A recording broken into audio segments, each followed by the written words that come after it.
여러분 반갑습니다. 저는 죽감 한인선교사의 선교 30주년 준비위원회 서기로 섬기고 있는 김동구 선교사입니다. 준비위원회가 주관하는 이 포럼은 지난 한인선교사의 선교 30주년의 발자취를 돌아보고 정리하고 분석하고 평가하여 다가오는 30주년을 위한 방향을 모색하고 기획하기 위해 마련한 자리입니다. 오늘이 5번째 포럼입니다. 이 자리와 이 시간을 빌려 그동안 포럼을 위해 수고해 주신 발제와 논찬을 맡으신 선교사님들께 심심한 감사의 마음을 전합니다. 또한 줌 회의라는 열악한 환경에도 불구하고 열의와 성심으로 함께 동참해 주시는 동료 선교사님들께도 깊은 감사의 마음을 전합니다. 이제 시간이 되었으므로 제5차 포럼을 시작하도록 하겠습니다. 이 포럼을 위해서 우리 백의성 선교사님 기도 부탁드리겠습니다. 살아계신 하나님, 전능하신 하나님 고맙고 감사합니다. 1993년 1월달 이래로 한국 선교사들을 캄보디아 땅에 부르시고 복음을 안고 또 이 땅을 섬길 수 있게 하신 것을 고맙고 감사합니다. 우리 한인 선교사회가 조직되게 하시고 또 함께 기도하며 협력하여 하나님의 나라 운동을 펼쳐나갈 수 있게 하신 것을 고맙고 감사합니다. 내후년에 30주년을 맞이하는 시점을 두고 우리가 함께 기도하며 또 포럼을 통하여 우리의 선교를 되돌아보고 하나님의 선하신 뜻을 더 찾기를 원합니다. 그러하면서 우리 모든 한인 선교사님들의 마음이 주 안에서 하나로 모아지기를 원하고 소원합니다. 우리가 하나로 모아진 그 마음들이 캄보디아 목회자들과 캄보디아 교회들과 이 땅에 또 각 나라에서 많은 선교사님들과도 하나로 모여지는 시간들이 될 수 있도록 도와주시고 오늘 특별히 5차 포럼에 발제로 수고하시는 분들과 또 논천자로 수고하시는 우리 선교사님들 위해 하나님의 위로와 하나님의 은혜를 허락해 주시고 또 우리 모든 선교사님들이 함께 마음을 같이하여 이 포럼을 준비하고 30주년을 준비해 나갈 수 있도록 도와주시기를 원하고 소원합니다. 시간에 하나님이 먼저 영광을 받으시고 하나님이 또 우리 선교사님들을 통해 행하신 그런 일들을 우리가 들으며 우리 자신의 선교를 함께 점검해보는 귀한 시간들로 주님 인도해 주옵소서. 지정을 주께 의탁하오며 예수님의 이름으로 기도하옵나이다. 아멘. 네, 감사합니다. 이제 발제자를 소개하겠습니다. 오늘 발제를 맡으신 분은 노태근 선교사님이십니다. 노태근 선교사님은 2013년 선결교단 캄보디아 선교사로 파송받으시고 현재 교단 선교부 대표와 해맑음 교회 담임 목사로 섬기고 계십니다. 발제하실 내용은 이미 아시는 바대로 죽감 한인 선교사회 선교 30주년을 맞이하는 기독교 대한선결교회 선교 발자취 및 50주년을 준비하는 발걸음입니다. 노태근 목사님 큰 박수로 맞이하겠습니다. 소개 감사드립니다. 사실 제가 이 자리에 쓰기에는 너무나 많이 부족합니다. 우리 10년, 20년 넘으신 우리 선배 선교사님들 앞에서 이제 겨우 9년차 선교사가 9년차 선교사가 이런 발표를 한다는 게 사실 죄송스럽고 또 해서는 안 되는 건 자리지만 그냥 제가 교단 대표를 맡았다는 그 이유만으로 저희 선결교회의 선교 캄보디아 선교 24주년을 맞이해서 이 30주년을 맞이하는 시간에 다시 한번 정리해보고 또 돌아보고 그리고 또 저희들 교단의 나름대로의 발자취를 한번 세워보자는 의미로 이 포럼에 참석하게 됐습니다. 여러분 많이 부족하더라도 이해로 받아주시고 사랑을 받아주시고 또 이 부족한 내용 가운데 또 많은 또 얘기들이 있을 것 같습니다. 그러나 중요한 것은 제가 이 포럼을 하면서 제가 여기 글에도 썼지만 이것이 어떤 객관화되는 사항이 아니라 그저 우리 교단의 특수한 상황, 교단 선교의 특수한 상황에 맞게끔 되어진 이야기라는 것을 먼저 이해해 주시면 감사하고요. 또 하나 밝혀드리는 거는 어쨌든 지금 이 30주년 포럼의 포인트가 교회 사역입니다. 그래서 저희 교단에 더 사역을 잘하시고 또 다른 부분에 학교 사역, 의료 사역 하시는 또 여러 가지 또 NGO 사역, 또 뭐 대학생 사역, 이렇게 사역을 다양한 사역이 있음에도 그분들 사역을 발표하지 못하고 어쨌든 30주년의 이 포럼의 주제가 교회에 대한 부분이기 때문에 지금 우리 교회 쪽에만 포커스가 맞춰졌다라는 점 또 이해해 주시고 또 이것을 위해서 함께 기도해 주신 우리 캄보디아 선교교회 선교사회 모든 선교사님들께 감사드리고 또 많은 기도해 주셔서 또 감사드립니다. 짧게 발제를 하도록 하겠습니다. 이미 자료가 다 배포되어서 여러분들 한 번쯤은 읽어보셨기 때문에 제가 뭐 굳이 다 읽어드리기에는 너무나 또 많은 시간과 또 그런 것 같아서 짧게 중요한 부분만 발제해서 여러분들과 함께 나누는 시간 갖도록 하겠습니다. 기독교 대한선교교회 선교발자취 및 50주년을 준비하는 발걸음이다라는 겁니다. 첫 번째로 왜 50주년을 잡았는가? 이거는 지극히 그냥 개인적인 주관이고 또 저희들이 제가 선교사 나오기 전에 교단 선교부 총회본부 선교국에서 한 9년 가까이 행정을 맡으면서 나름대로 이 선교에 사역하다 보니까 50주년 정도가 돼야 50년 정도의 역사가 되면 사실 그 다음에 선교의 패러다임을 바꾸고 그 다음에 다른 모습으로 선교지에 또다시 선교의 연결점이 필요하기 때문에 그래서 제가 개인적인 관점으로 한 50주년이라고 박았습니다. 그래서 여러분 이것은 뭐 그냥 이 개인적인 필자의 발제자의 개인적인 소관이고요.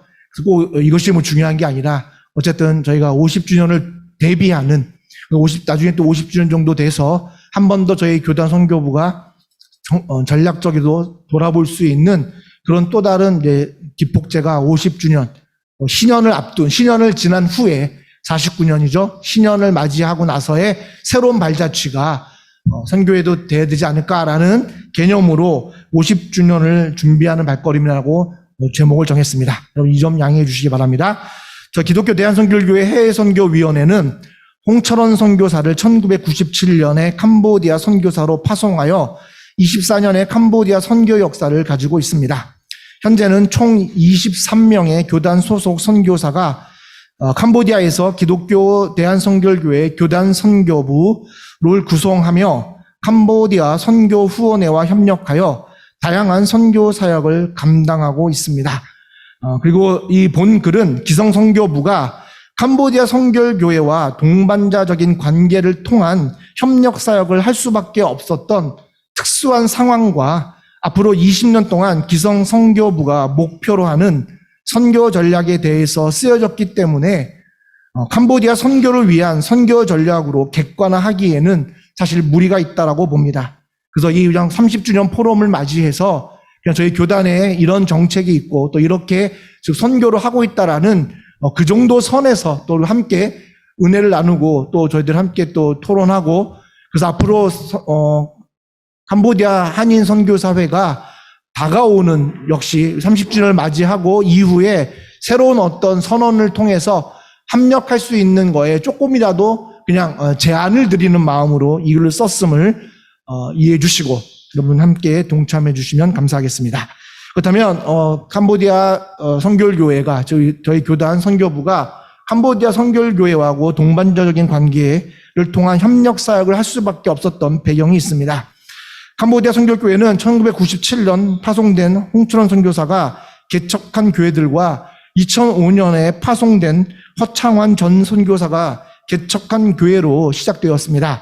2005년인가요? 그때 이 캄보디아 선교 후원회, 그때는 그 당시에는 이제 캄보디아 선교 후원회입니다. 지금은 선교회로 바뀌었는데 한국에 있는 캄보디아 선교와의 뜻이 있었던 캄보디아 선교의 뜻이 있었던 선교교회 목사님들이 자발적인 모임으로 구성된 캄보디아 선교회가 홍천 선교사님의 사역을 돕던 과정 중에 허창환 선교사님이 사역을 하면서 이제 하나의 저희들의 교회들이 개척되면서 이제 총회 구성, 현지 총회를 구성을 해야 된다는 필요성에 총회를 구성하게 되었다라는 겁니다.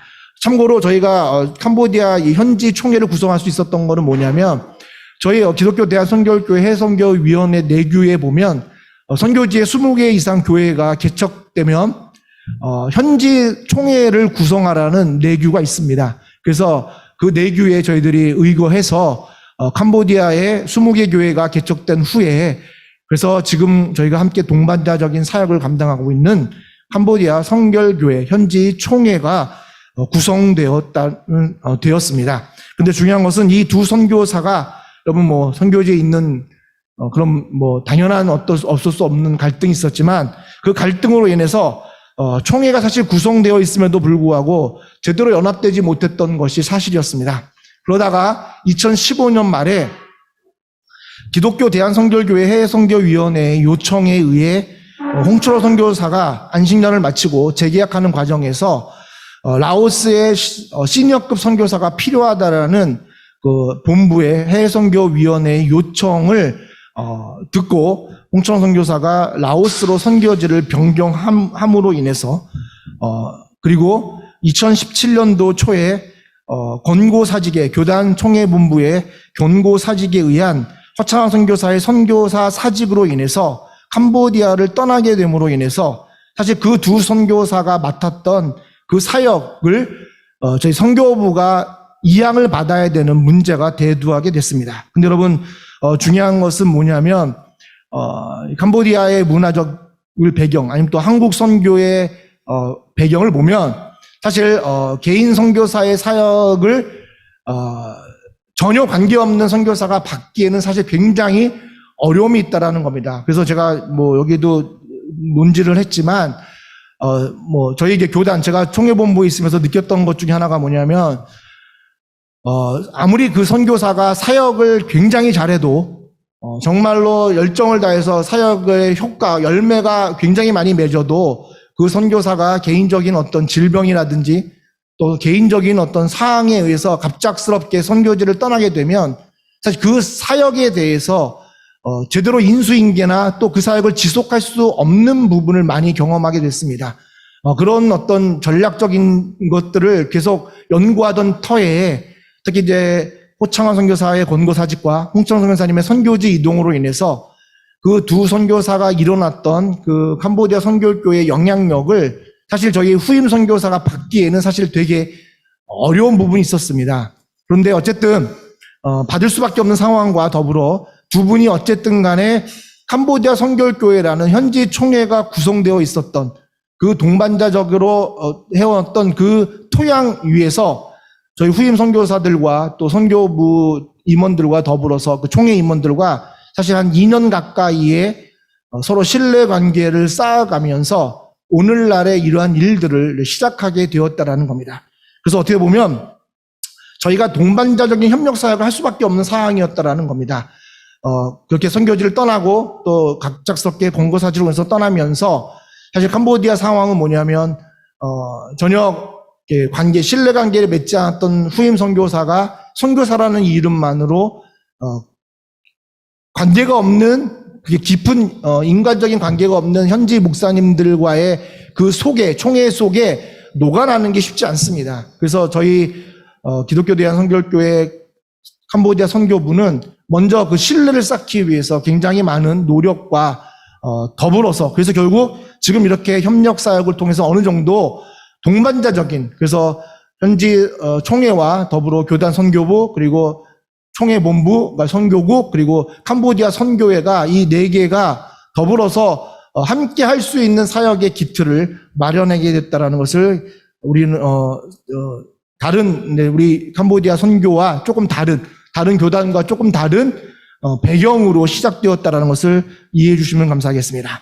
무엇보다도 이런 동반자적인 관계를 통한 협력 사역이 가능했던 가장 큰 이유는 무엇보다도 우리 선임 홍철원 선교사가 선교사의 결단으로 이루어졌다라는 겁니다. 사실 그냥 그 총회본부의 그 해외선교위원회의 요청을 사실 제안을 받아들이지 않고 그냥 여기서 끝까지 선교사님이 이루었던 사역을 계속 하셔도 되는데도 불구하고 본부의 요청에 의해서 여기 모든 것들을 하나도 어떤 뭐 그런 대가성을 요구하지도 않고 어떤 것도 없이 그냥 전혀 어떤 것도 없이 내려놓고 모두 선교부에 이양하고 떠났을 수 있었던 그 시작이 그 결단이 오늘 캄보디아 선결교회와 동반자적인 협력 선교 사역을 감당할 수 있었던 가장 큰 것이 아니었을까라고 저희들이 돌아보게 됐습니다. 그다음에 협력 사역에 대한 내용을 나눕니다. 첫 번째 저희가 역점을 두었던 것은 뭐냐면 사역과 재정에 대한 위임을 시작했다라는 사실입니다.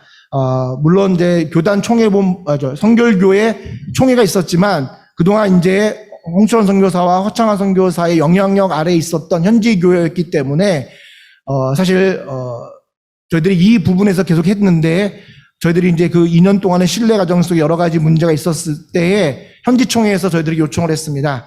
저희들이 그때에 그 얘기를 듣고 이제 저희들이 이양할 때가 되었다라고 생각해서 정말 저희들이 받았던 모든 후원에 대한 재정을 저희들이 다 보여주고 그리고 이제 그 재정에 대해서 어떻게 할지를 대해서 논의하게 되어서 그때부터 위임을 하게 되었습니다. 그래서 저희들이 들어오는 모든 후원금은 저희들이 전적으로 캄보디아 성결교회 회계 임원들에게 넘기고 그래서 그 모든 또 사역비의 배분은 캄보디아 성결교회 총회 임원들이 총회를 통해서 또 결정된 사항대로 그 사역비들을 나누고 그리고 그 부족한 부분은 총회 임원들이 또 각자 당신들의 재정으로 도와서 이 31개 교회가 또 함께 사역하는데 부족함 없는 물론 많이 부족하겠지만 어쨌든 스스로 자발적으로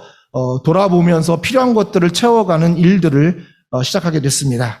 그리고 사역은 이제 교회 건축의 건에 대해서는 일단 저희가 이 총회가 사역에 대해서 모든 그 총회 현지 헌법에 의거해서 이루어지기 때문에 저들 교회 개척하는 것도 물론 선교사가 개척하지만 교회 개척하는 부분 또 건축하는 부분은 어쨌든 캄보디아 선결교회 총회 임원과 그래서 교회가 필요한 곳에 요청이 들어왔을 때 진행하는 거기 때문에 이 모든 사역도 결국 건축에 대해서 맡기고 그래서 설계 건축지 선정, 설계, 업자 선정 및 재정 집행에 관한 모든 것을 캄보디아 성결교회 총회가 주관하는 거로 결정하고 저희는 후원금을 건축금을 다 이임하고 거기에 대한 영수증 그 재정을 보고받는 것으로 진행해서 저희들이 그렇게 동반자적인 협력 관계 시작한 이후에 저희가 현재 3개의 교회를 현지 교회 총회가 직접 건축하고 봉헌하고 함께 예배를 드린 3개의 교회를 그렇게 재건축을 했습니다. 두 번째로 아까 말씀드린 선지교회 사역비 지급은 그렇게 하고요. 세 번째로 가장 이제 큰 문제가 됐던 것이 단기 선교사팀 배정이었습니다. 저희들이 나누던 과정 중에 그 현지 총회의 불만 중에 하나가 선교사들이 가까운 곳에 또 한국말 하는 현지 교회에 이 단기팀이 배분되는 것에 대해서 굉장히 많은 이제 불만이 있었습니다. 그래서 저희들이 임원과 상의하는 결과 1년에 들어올 팀들을 저희들이 정하고 그래서 캄보디아 선결교회 총회에서 요청하는 현지 교회가 있으면 그곳으로 단기팀을 보내는 걸로 그렇게 해서 저희들이 단기팀을 배정하고 사전에 먼저 입수하고 배정하고 필요한 부분들을 돕는 것으로 그렇게 진행을 했었습니다.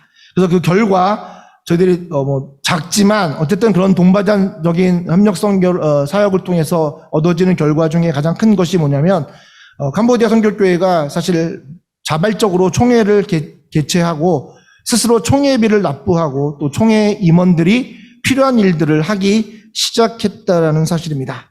그래서 원래 물론 이제 저희들이 총회를 안 한 건 아니지만 저희들이 선교사들이 총회를 개최하면 모든 여비와 들어가는 모든 돈들을 그러니까 재정을 다 선교사들이 지급을 했습니다. 그런데 저희들이 동반자 관계와 이 재정을 유임을 통해서 저희들이 이제 총회가 모이는 모든 모임에는 저희들이 교통비나 여러 가지 것들을 지급하지 않습니다. 그리고 총회가 알아서 총회비를 걷고 또 현지 총회가 강의를 하거나 모임을 가지면 그 강사비도 총회비에서 지급하는 걸로 그래서 그렇게 몇 번 세미나를 개최하고 서로 모이고 또 각자의 돈으로 식사를 대접하고 강사를 대접하는 그런 열매들을 작지만 그런 열매를 맺고 그리고 또 그런 일이 있을 때 저희 교단 기성 선교부와 연락을 해서 이것이 왜 필요한지를 얘기하고 또 만약에 문제가 되는지를 논의해서 서로 이런 논의를 통해서 총회가 어떤 일을 진행하고 또 저희도 필요한 것들을 할 때 서로 총회랑 논의를 하면서 그래서 정말 필요한 부분에 대해서 이것이 어떤 일방적인 상하관계의 어떤 지시와 어떤 선교사가 하는 일들을 하는 게 아니라 정말 캄보디아 현지 교회가 필요한 일들을 논의하고 또 함께 협력할 수 있는 관계로 발전하게 되었습니다. 그래서 이러한 캄보디아 선교교회와 동반적인 관계를 통한 협력 사역은 사실 서로에 대한 신뢰 관계에서 시작됐습니다. 아까 말한 것처럼 저희가 선교부가 어쨌든 홍천 선교사님의 20년 이상의 영향력과 허창한 선교사님의 15년 이상의 영향력 아래 있던 분들과의 사실 저희 교단 선교부와의 그 관계는 사실 굉장한 노력이 없었으면 안 됐습니다. 그래서 그런 신뢰 관계를 통해서 시작됐고요. 그래서 사실 우리가 한국 선교사와 한국 교회 기준으로 볼 때는 많은 문제점과 신뢰할 수 없는 부분이 사실 있는 것이 사실이고 현재도 우리가 그렇게 볼 수 있는 상황입니다. 그럼에도 불구하고 어쨌든 선교의 목적은 한국 교회의 문화를 심어주는 것이 아니라 온전히 예수 그리스도를 통한 하나님의 나라를 전하는 것임을 우리 선교부 선교사님들이 알기 때문에 함께 논의해서 이렇게 위임할 수 있었고 또 신뢰관계를 쓸 수 있어서 어쨌든 부족하지만 이런 방향으로 캄보디아 선교가 이루어질 수 있었다라는 것을 먼저 말씀드리고 싶습니다. 그래서 가장 저에게 감동이 됐던 것 중에 하나가 뭐냐면 현지 목사님들에게 있어서 들릴 말이었습니다. 임원들이 말했던 것 중에 하나가 가장 큰 저에게 또 저희 선교부에게 힘이 됐던 것은 믿어줘서 고맙다라는 말이었습니다. 그래서 믿어줬기 때문에 이 어려운 상황에서도 어쨌든 그들이 열심히 사역할 수 있는 스스로 사역할 수 있는 일들을 하게 해줬다라고 하는 말에 참 많은 좀 감사와 또 감동이 있었습니다. 그래서 지금도 이 코로나 어려운데도 불구하고 캄보디아 선교교회 임원들이 필요할 때마다 현지 교회를 방문하고 또 저희들이 그래서 어느 정도 또 후원금이나 또 이런 지원금이 모금돼서 작지만 보내면 거기에 캄보디아 선교교회 총회 임원들이 또 각자의 돈을 더 추가해서 현지 교회를 방문하고 또 서로 위로하고 섬기는 모습들을 보게 되었습니다. 그렇다면 이런 것을 통해서 캄보디아 한인 선교사회 50주년을 준비하는 발걸음으로 저희 교단은 나오는 발걸음을 제시하자면 아까 얘기한 것처럼 이 50년에 대한 얘기는 제가 여기에 각 주에 잘 달았습니다. 여러분 하고 보시면 되고요. 어떤 이 50주년을 대비하는 가운데서 그렇다면 이거 동반자적인 사역을 어떻게 진행할 것인가? 첫 번째로 현지 교회와의 연합이 가장 중요하다고 생각됐습니다.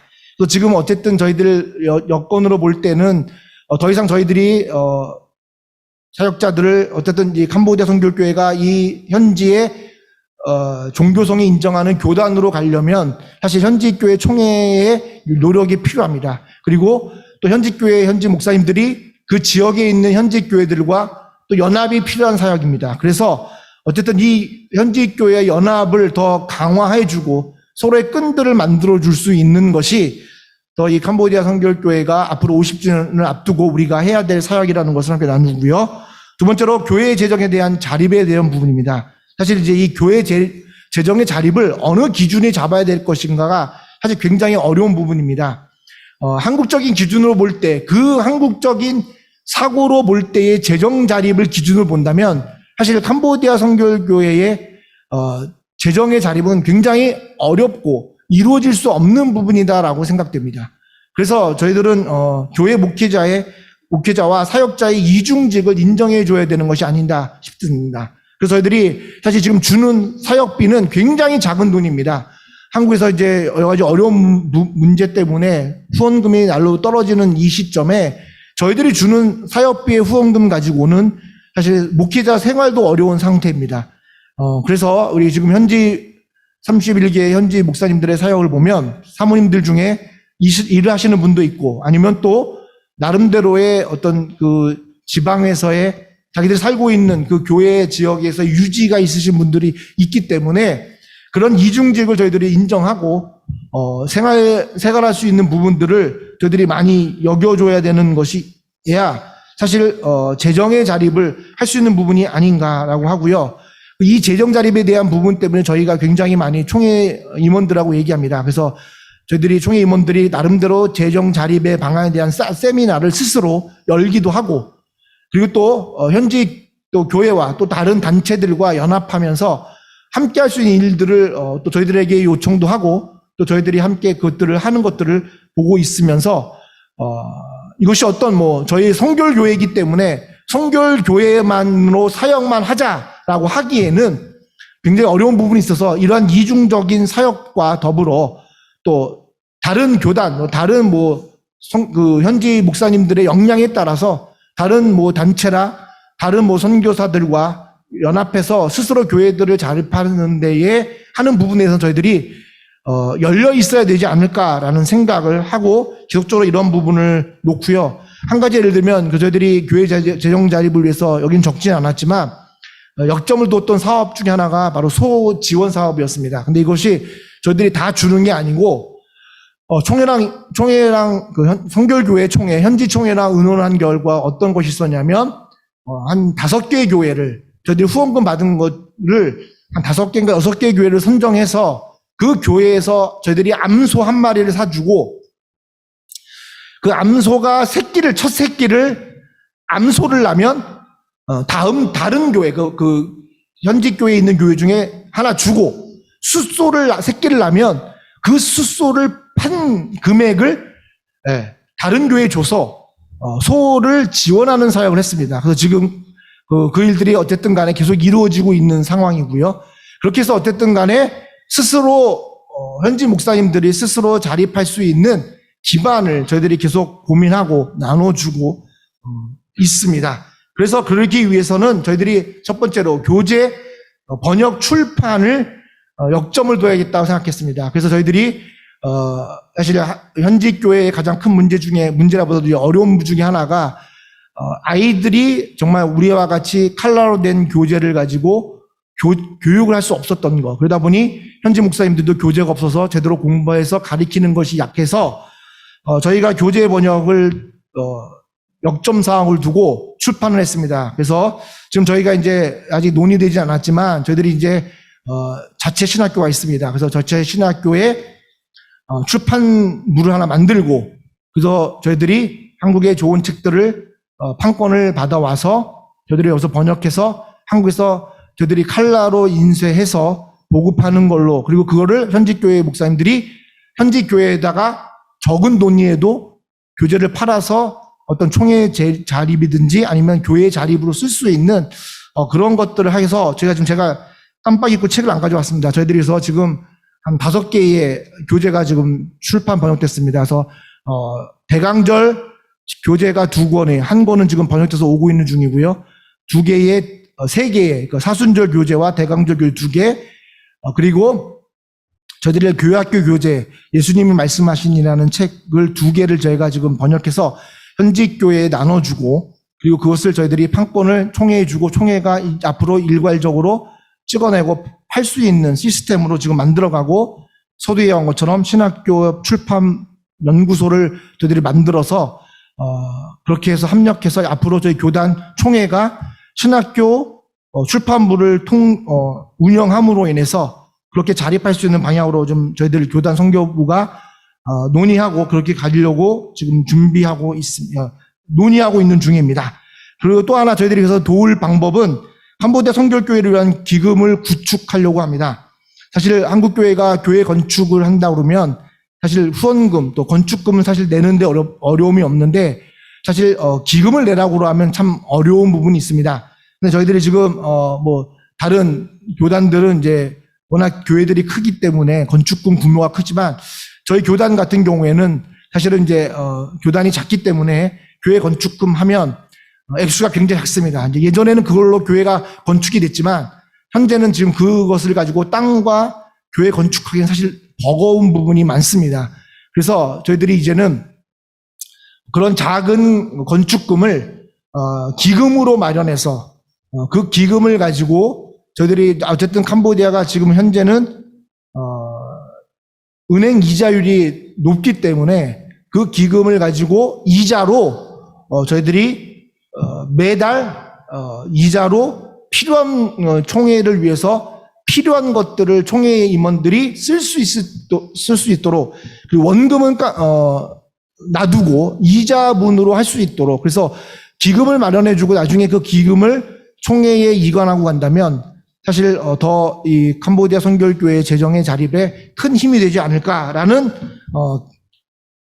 그런 이제 전략으로 사실 저희들이 지금 노력을 하고 있는 부분입니다. 근데 아직 이것은 좀 넘어야 산이 많고 사실 아직도 실행되지 못하는 부분인데, 앞으로 선교지의 재정을 위해서라면, 재정 자립을 위해서라면 이제는 한국교회가 조금 기금 쪽으로 해야 되지 않을까. 근데 사실 캄보디아가 여러분 아시지만 기금 운영이 좋을 수밖에 없는 이유는 어쨌든 한 사람에 의해서 되지 않고, 어쨌든 지금까지는 뭐 적어도 3명, 2명의 이름으로 통장을 개설할 수 있고, 또 지속적으로 저희들이 관리 감독이 될 수 있는 부분이 있기 때문에 이런 부분은 저희들이 좀 더 노력해서 앞으로 캄보디아 선교교회의 재정 자립과 더불어 사역의 지속적인 사역을 돕는 거에 필요한 역할이 되지 않을까라고 생각합니다. 마지막으로 캄보디아 선교교회가 더 자립하고 나아가려면 현지인 교수 양성을 통한 신학교 운영이 필요하다는 것을 깨닫게 됐습니다.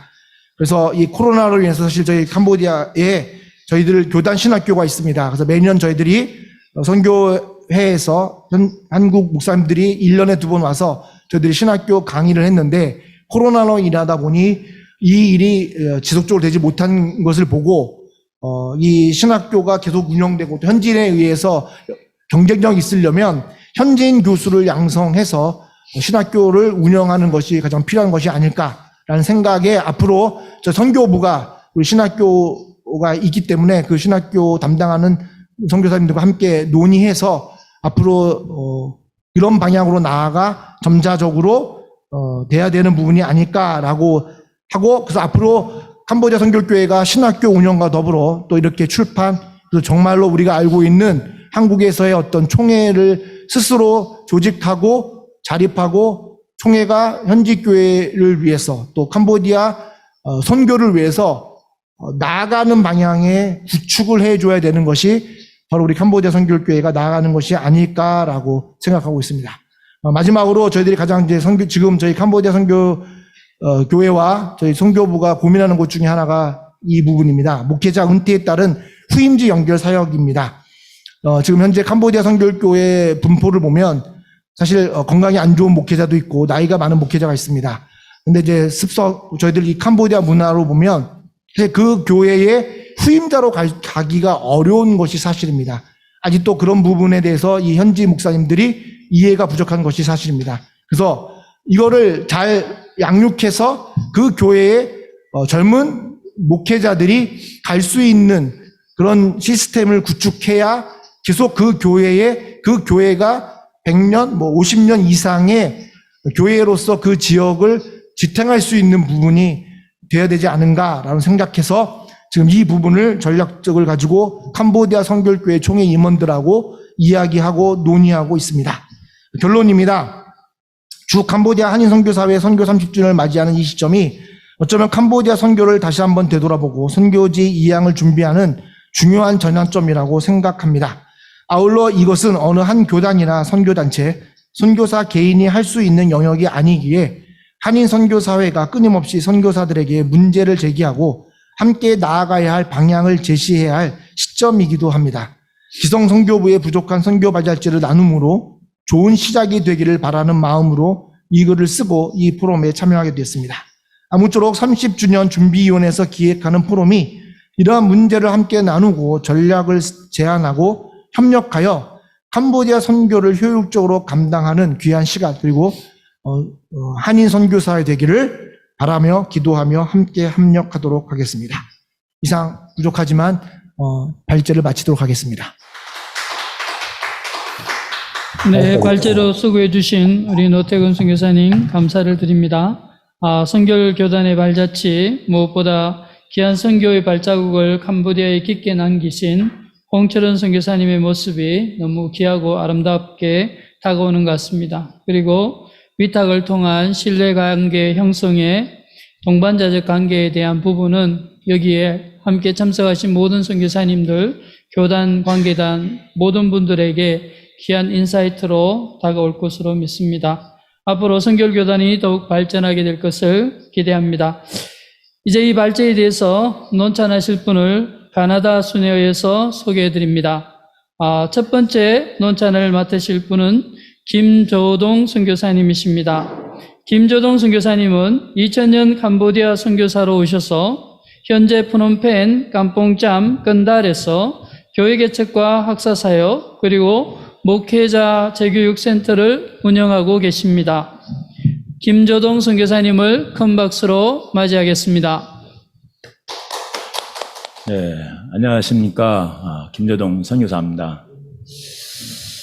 반갑습니다.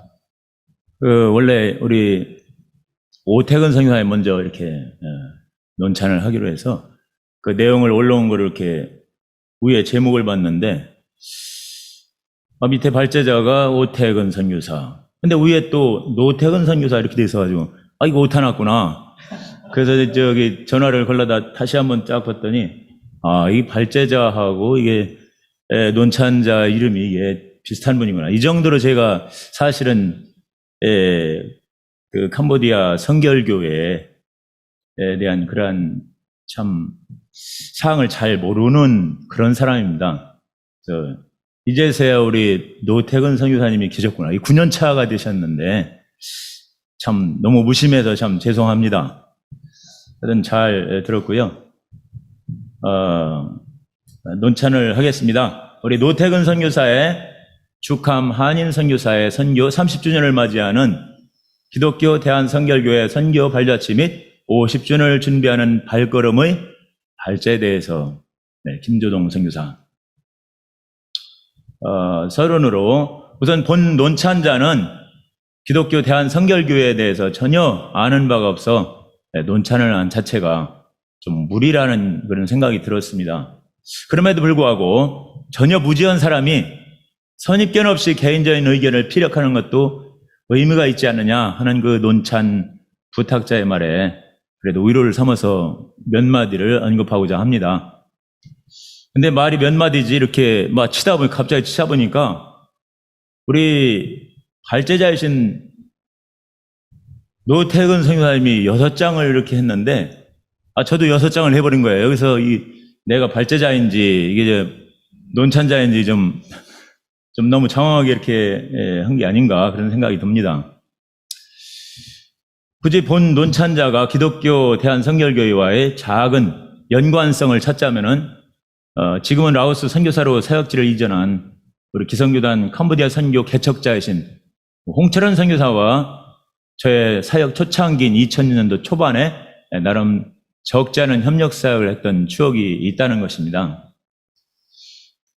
우선 홍철원 선교를 생각하면은 본 논찬자는 물론이고 초창기 많은 선교사들이 교회사에서 찬양을 할 수 있는 곡이 그때 많이 부족했었는데 그때 홍 선교사가 한국의 많은 복음송 찬양을 번역하고 보급해서 교회사에게 큰 기여를 했다는 것입니다. 마치 2010년 전후에 우리 현재 이르기까지 그 빛과 소금에서 그 한국의 복음송을 번역하고 찬송집을 만들고 또 녹음된 찬양을 통해서 한국 선교사들이 개척한 그러한 교회에 현재까지 큰 도움을 주고 있는 것과 마찬가지로 초창기에는 우리 홍 선교사가 그 부분을 담당을 했었습니다. 또한 그 홍 선교사는 청년들과 공동체 생활을 하며 제자와 세역자들을 양육했고 이를 통해서 우동 지역을 중심으로서 여러 다른 지역에 19개 이르는 그 교회를 개척해서 초창기 한인 선교사의 역동적인 교회 개척에 일조를 한 그러한 개척 선교사로 평가가 됩니다. 본 논찬자는 어떤 연유로 시작된지는 모르지만은 그 초창기에 홍 선교사의 주 사역지인 우동에서 가끔 개최한 그 연합 집회에 우리 교회 청년들과 함께 참여해서 제 부족한 그 언어 실력으로 한국 강사들의 통역을 도왔던 적이 있었습니다. 그리고 홍 선교사 가정이 안식년을 갖고 있는 기간에 자주 프놈펜 교회를 방문하여 설교로 섬겼던 일이 있었습니다. 이런 홍 선교사의 초창기 협력 사역을 제외하면 사실 기성교단과의 관계성이나 그 후에 캄보디아에 입국한 23 3명에 이르는 기성교단 선교사들과의 어떤 교제와 관계성이 거의 없는 상황이라 과연 저 같은 사람이 이것을 논찬하는 것이 정말 적지 않은 누를 끼치는 게 아닌가 그런 우려도 사실 됩니다. 이제 본론에 들어가서 큰일본 첫째는 기성교단 캄보디아 선교사 홍철원 선교사.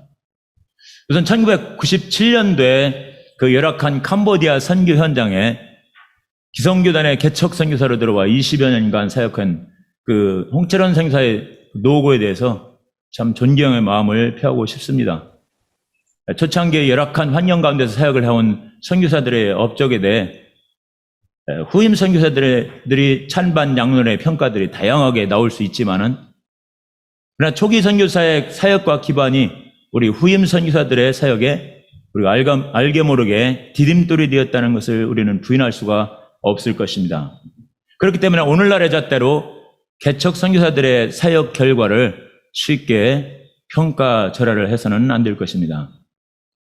초창기 열악한 환경과 사역으로부터 받은 압박에 영향이었는지 모르지만은 우리 홍 선교사님 그 사모님이 먼저 건강에 손상을 입어서 참 큰 수술을 받은 적이 있고요.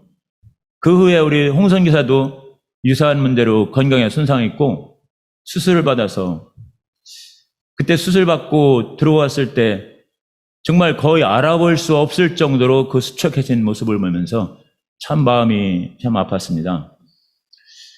그러한 연약한 육체 상태에도 불구하고 자원에서든 아니면 선교부의 제의에 따른 것이든 20년을 섬겨온 이 선교지를 뒤로하고 새로운 개척지로 순종해서 나가는 일이야말로 정말 귀감이 되고 또 머리가 숙여집니다. 한편 선교사가 사역에 헌신해서 목숨을 바쳐 주님을 섬기는 것은 참 당연합니다. 그럼에도 불구하고 그렇다고 건강이 손상될 정도로 무리하는 것이 장기적인 사역을 하는데 정말 큰 장애인이 될 수 있다는 것이 참 느껴집니다. 아무쪼록 그 홍 선교사님 부부가 현재 라오스에서 사역하고 있는데 건강이 온전하게 회복돼서 캄보디아에서 그런 사역 경험을 바탕으로 더욱 내실 있고 정말 효과적인 그런 사역이 펼쳐지기를 진심으로 기대를 하고 있습니다. 두 번째는 기독교 대한선결교회 해외 선교부와 또 캄보디아 선교회 그리고 캄보디아 선결교회 총회의 협력 사역입니다. 반가로 일본에서 교단 개척 선교사들 간의 갈등이 선으로 바꾸어지는 그런 사례를 볼 수가 있습니다.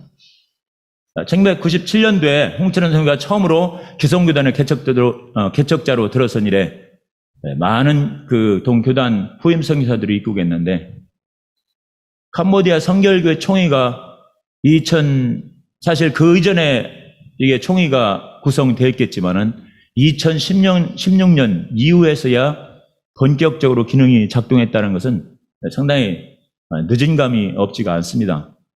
어쩌면 초창기 선교사들이, 선임 선교사들이 한 마음으로 연합한 일에 어려움과 갈등이 원인이 되었을 것으로 여겨집니다. 선임 선교의 후임 선교사들에 대한 기득권 또는 권위의식, 경쟁의식이 원인이 되기도 하고요. 또 후임 선교사들이 선임 선교사들에 대해서 존중과 인정에 좀 그런 부분이 결여되어 있고 또 독립적이고 경쟁적인 대상으로 여기는 또 태도가 갈등과 분열의 원인으로 작용하기도 합니다. 물론 경우가 다르긴 하지만은 우리 성경에 보면 사도 바울과 바나바가 선교 동반자로 정말 아름답게 사역을 시작을 했다가 마가 문제로 심한 다툼을 하고 분열된 경우를 성경에서 정말 여과 없이 드러내는 것을 보면은 과거나 현재나 또는 뭐 국내 사역지나 해외 사역지나 언제 어디선지 발생할 수 있는 문제라고 볼 수가 있습니다. 그러나 더 중요한 것은 그 결국에는 이러한 갈등조차도 하나님께서는 선을 이루셔서 복음이 확장되는 일에 크게 사용하셨다는 사실은 그 선교가 우리 연약한 인간의 작품이 아니라 하나님의 위대한 사역임을 다시 한번 인정하게 됩니다.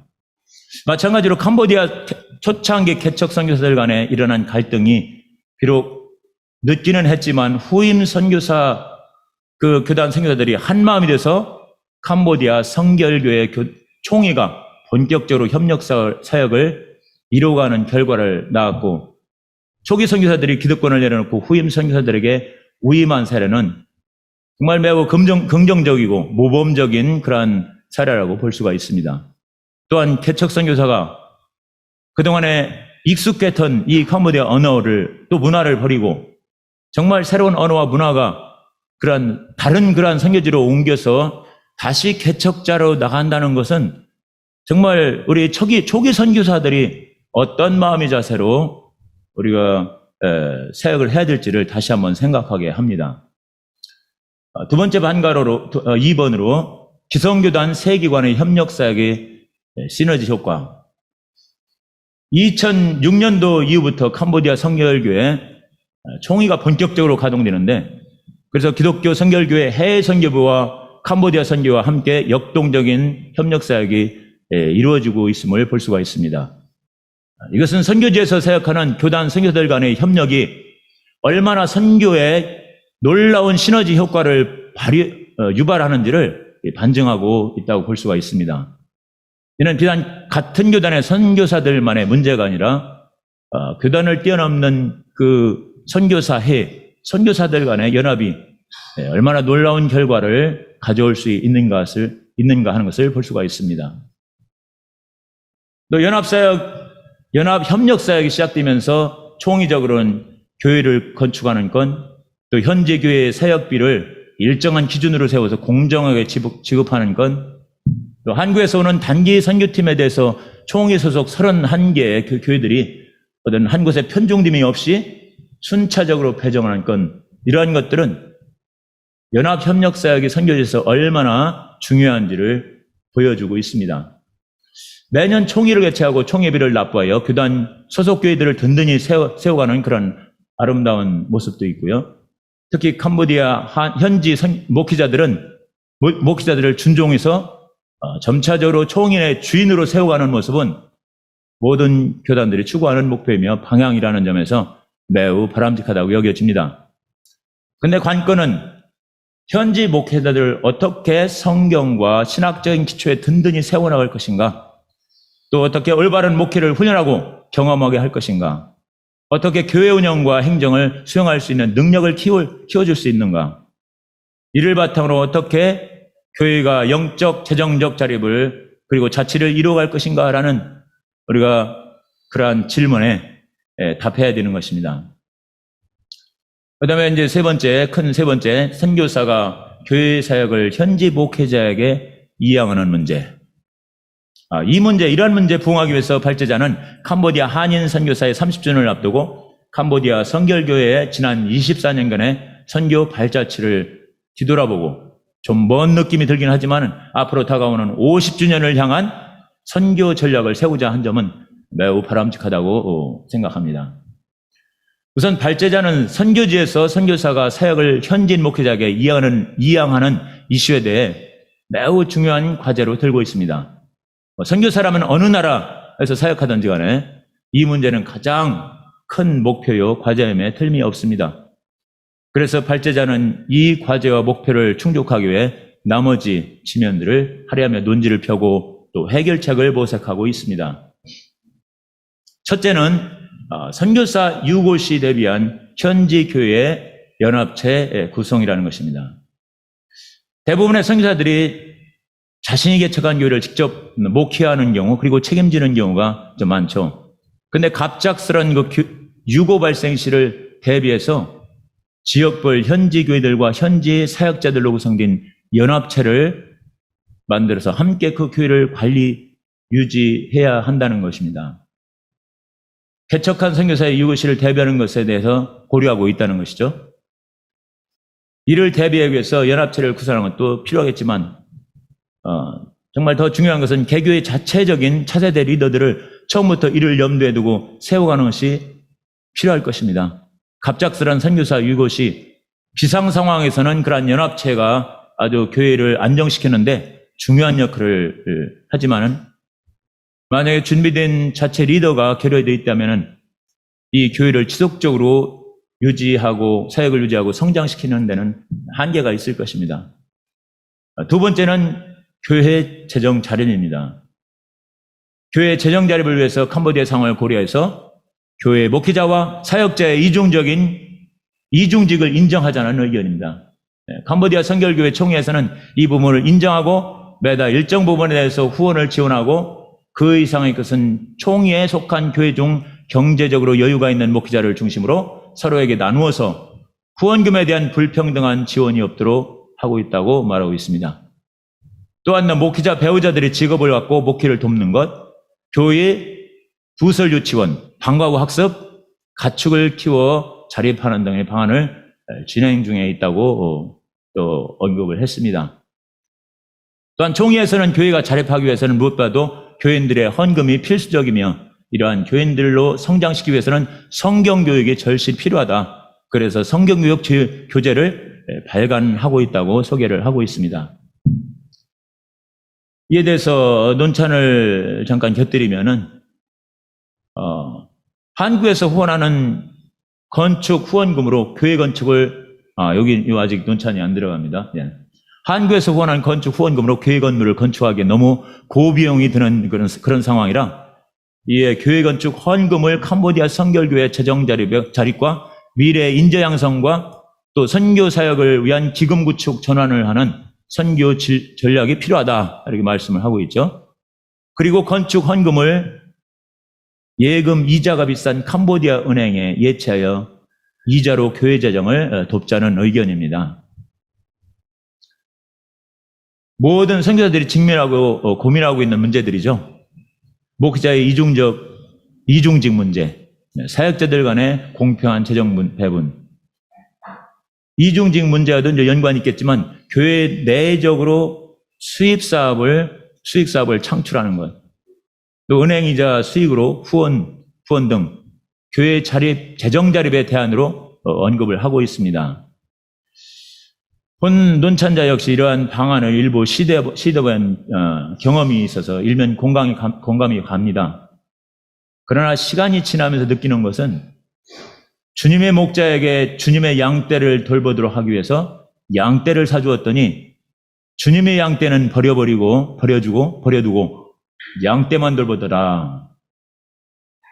이해가 되시는지 모르겠습니다.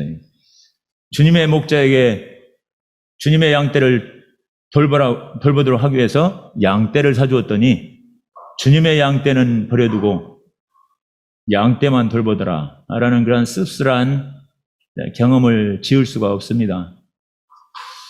주님께서도 말씀하셨죠. 한 사람이 두 주인을 섬기지 못할 것이니 라는 말씀은 사역과 사업이라는 이중적인 상황에서 양립하기가 얼마나 어려운가를 말씀하고 있습니다.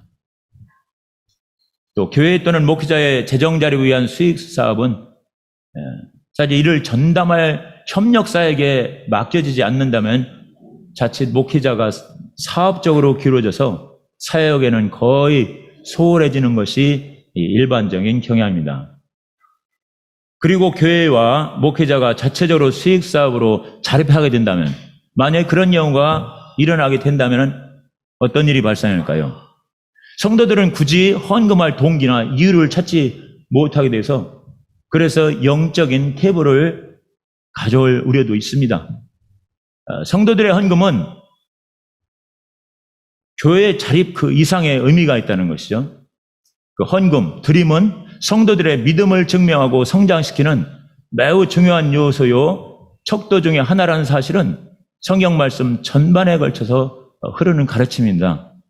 비록 어렵지만 앱으로부터는 필수적인 부분에 최소한의 도움을 받고 성도들의 자발적인 믿음의 헌금으로 교회가 자립하고 더 나아가서 타교회와 선교를 후원하는 데까지 도달할 수 있으면 하는 것이 본 논찬자뿐만 아니라 아마 많은 선교사들의 바람일 것입니다. 물론 캄보디아 상황을 보면은 이해가 되지만은, 그런데 거의 초기부터 어떤 수입 창출과 지원에 의존해서 교회가 가는 그러한 현지 교회들은 그것을 벗어나기가 어려운 것을 볼 수가 있습니다. 제 경우도 마찬가지고요.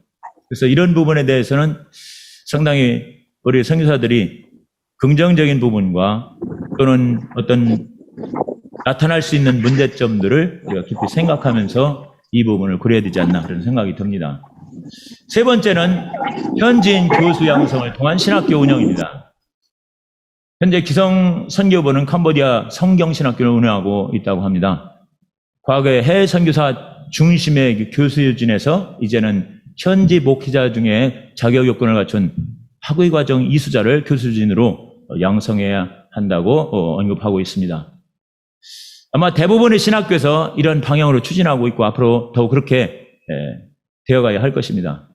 그러나 단순히 학위를 가지고 있다고 해서 교수진으로 채우는 것으로 끝나서는 안 될 것입니다.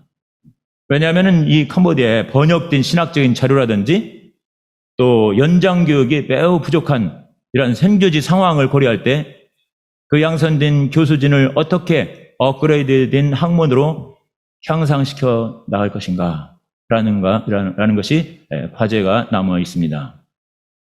부족한 현지 교수진 숫자 때문에 현재 수준으로 가르치는 데만은 급급하다 보면은 이들이 자신을 개발해서 더 높은 수준의 후학을 양성하는 데는 한계가 있을 것입니다. 이는 신학교육을 받은 캄보디아 목회자들의 영적 수준에 직접적인 영향을 미치고 또한 교회 성도들의 영적인 상태를 좌우하기 때문입니다. 네 번째는 목회자 은퇴에 따른 후임자 연결 사역입니다. 캄보디아 성결교회 소속 교회 중 나이가 많거나 이제는 건강상 이유 때문에 은퇴하는 그리고 현지 목회자의 후임자 문제가 현지 개척교회 미래를 위해 중요한 이슈임을 언급하고 있습니다. 대부분 목회자 개인 소유권으로 되어 있는 교회 부동산과 또는 목회를 이양할 수 있는 후임 선교사가 있는가? 전임 목회자가 이양을 하면 그러면 그 전임 선교사는 어디로 가고 누가 노를 책임질 수 있는가? 참으로 중요하고 현실적인 문제를 지적을 하고 있습니다. 한국 같으면은 교회에서 은퇴 목사님에 대해서 원로 목사를 추대해서 퇴임 후의 생활을 책임지거나 아니면 퇴직금이나 연금으로 또 생활을 유지하거나 또는 장성한 자녀들의 돌봄으로 살아가거나 또는 일부는 생업을 열어서 생활하고 있습니다. 캄보디아에서는 이런 문제에 대해서 각 교단 총회에서 어떠한 대안들이 강구되고 있는지 저도 참 이런 부분에서 깊이 생각을 해본 적이 없어서 왜냐하면 아직 그 정도로 긴 시간 아직 목회자가 나이가 많이 들고 그런 상황에 접하는 것을 아직 경험을 못했기 때문에 아마 어쩌면은 많은 선교사님들도 연로한 현지 목회자가 없는 가운데 있을 경우에는 아직 깊이 고려하지 못하고 있는 상황이라 이 부분을 참 언급한 부분에 대해서는 우리가 정말 논의해야 되는 또 각 교단에서는 어떤 대안들을 가지고 있는지 우리가 나눌 필요가 있다고 생각이 들었습니다.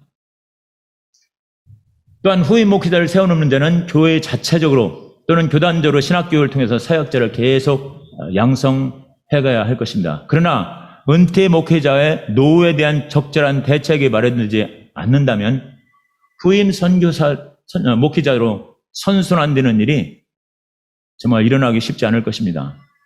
이로 인해 신임 선교사들, 후임 선교자죠. 신임 목회자들은 교회를 개척하는 방향으로 나가겠죠. 어떤 이어서 나가기보다는 왜냐하면 그 선임 선교사가 나갈 수 없는 상황이 되면은 후임 선교사가 들어갈 수가 없겠죠. 그래서 결국에는 개척 방향으로만 나가게 되고 반면 기존 교회들은 새로운 후임 목회자 영입이 어려워 교회가 침체되거나 나중에는 선임 선교사가 떠나게 되면 문을 닫게 되는 그런 경우도 발생할 수가 있습니다. 그러므로 한 교회의 은퇴 목회자의 노후 대책은 후임 목회자의 영입과 또 교회 성장에 밀접하게 연관되어 있기 때문에 발제자의 이런 문제 제기는 매우 시의적절하고 또 모든 우리 선교사나 목회자가 연구를 해야 될 그런 과제로 남고 있습니다. 네, 이제 말씀을 마칩니다. 캄보디아 선결교회 개척 24주년을 맞아 캄보디아 한인 선교사 30주년을 2년 앞두고 또한 장기적으로는 50주년을 바라보며 그동안 이루어온 사역들을 뒤돌아보고 앞으로의 비전과 대안을 정리한 발제자의 수고와 헌신에 찬사를 드립니다. 비록 이러한 발제 내용들은 기성 교단에 대한 것이지만 여기에서 제기하는 이슈들은 우리 기성 교단에만 국한되는 것이 아니라 모든 교단에 된다는 점에서 모든 선교사들이 관심을 가져야 될 것입니다. 또한 캄보디아 선결교회 초창기 개척자로 20여 년간 헌신해서 기초를 마련한 우리 홍철환 선교사님 가정의 노고에 다시 한번 존경과 감사를 드립니다.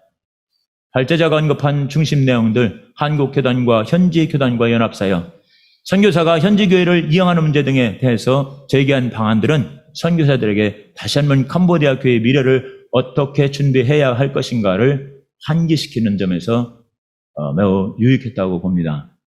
다른 측면에서는 캄보디아 현지 교회 이양을 위한 자립 자치 방안과 함께 포괄적인 목회 문제를 어떻게 풀어가야 할 것인가라는 이러한 과제를 우리 동료 선교사들에게 던지고 있습니다. 앞으로 선교사들이 이러한 문제들을 허심탄회하게 마음을 열고 나눌 수 있는 그러한 장들이 열려서 또 함께 캄보디아 선교를 이루어가는 계기가 되기를 기대하며 논찬을 마칩니다. 네, 감사합니다. 네, 감사합니다. 논찬으로 수고해 주신 우리 김조동 선교사님 감사합니다. 김조동 선교사님 논찬 가운데 언급된 홍철원 선교사님에 대한 기억과 추억은 오늘 포럼의 의미를 더욱더 아름답게 해주고 있는 것 같습니다. 감사드립니다. 혹시 질의하실 분이 계신다면 채팅창에 질의를 해주시고 이 두 번째 논찬이 끝난 이후에 질의응답의 시간을 가질 때에 채팅창에 올라온 순서대로 질의하실 분의 이름과 내용을 적어주시면 그 순서에 입각해서 진행을 하도록 하겠습니다. 네, 이번에 두 번째 논찬을 맡으실 분을 소개해 드립니다. 두 번째 논찬을 맡으실 분은 오태근 선교사님이십니다. 2000년 캄보디아에 선교사로 오셔서 제자 양육 및 21개 지역의 교회 개척과 캄보디아 성경연구센터 그리고 뿌럭사이 초중등학교 사역을 현재 하고 계십니다. 오태근 선교사님을 큰 박수로 맞이하겠습니다.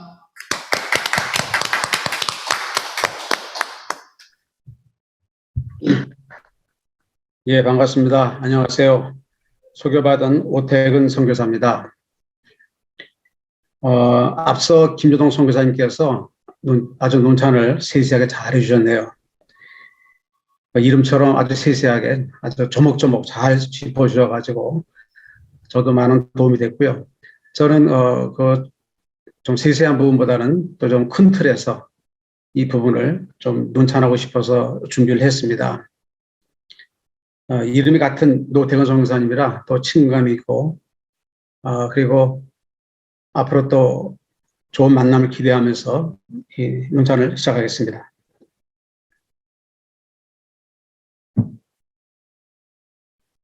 노태근 선교사의 기독교 대한선결교회 캄보디아 선교 발자취 및 50주년을 준비하는 발걸음의 발제에 대한 논찬. 오태근 선교사. 미국 선교학회 회장 제 허버트 케인 박사가 중국 선교사로 15년간 일하다가 추방을 당합니다.